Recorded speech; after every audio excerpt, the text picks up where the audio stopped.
Good morning, this is Garrett from Classical Rebellion, and here's your quote for today. The real question of life after death isn't whether or not it exists, but even if it does, what problem this really solves. Ludwig Wittgenstein. Here we go. Wittgenstein was a king of this type of philosophy.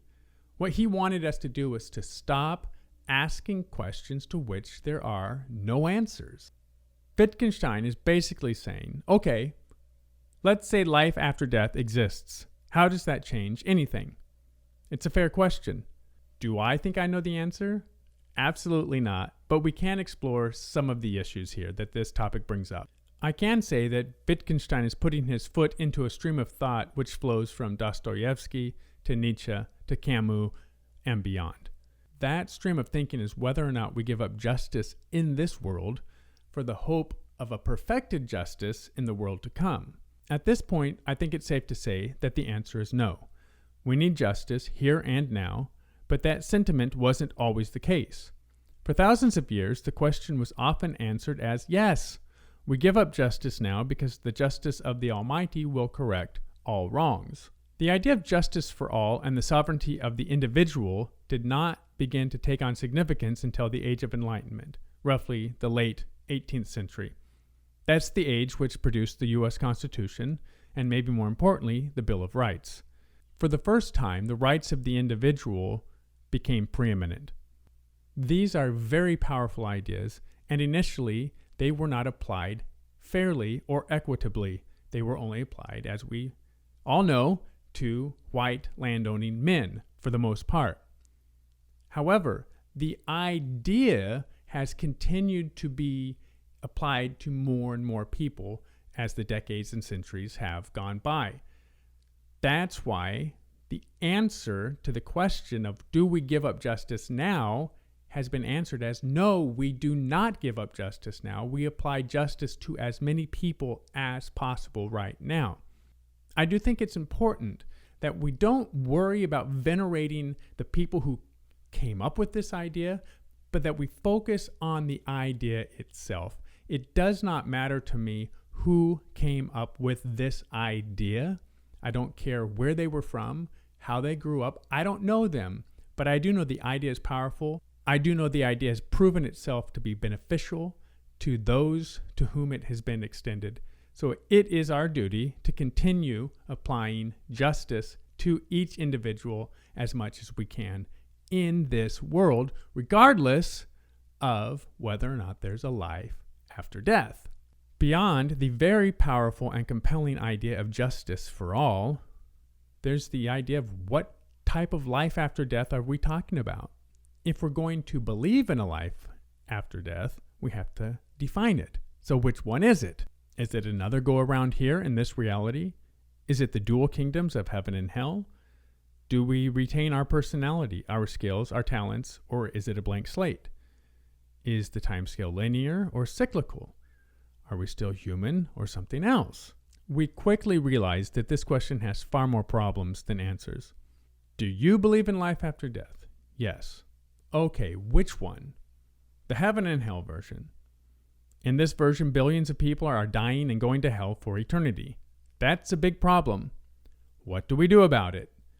Every second, someone dies and goes to suffer for eternity.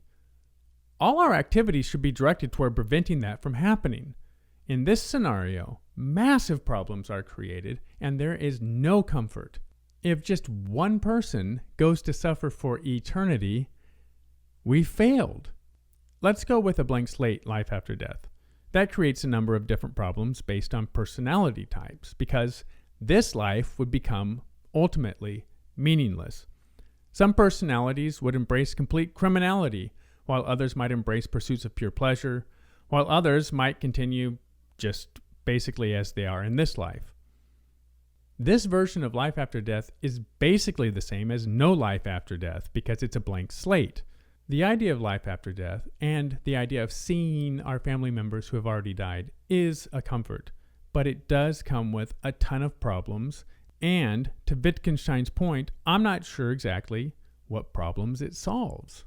What Wittgenstein is trying to get us to understand is that the real question is, how are we going to live this life? The answer to that question is separate from any life after death scenarios. Based on this world and our context within it, what are we going to do? How are we going to live? The world we live in has concepts such as love, truth, and freedom. Does the next world? We don't know, can't know, and shouldn't even ask the question, according to Wittgenstein. However, we can busy ourselves and find meaning within this world through our work, our joy, our loves, and our passions. The piece of music for this quote is Mozart's Piano Concerto No. 20. I'd recommend listening to the entire piece, but if time is pressing, the second movement will suffice. I've chosen Mozart in order to honor Wittgenstein's personal tastes.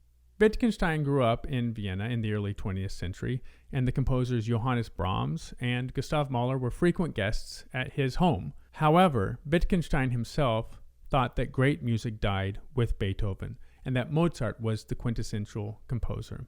I've chosen Mozart's Piano Concerto No. 20 for Wittgenstein's quote because I believe this music is beautiful. I believe it has a sense of freedom and truth about it.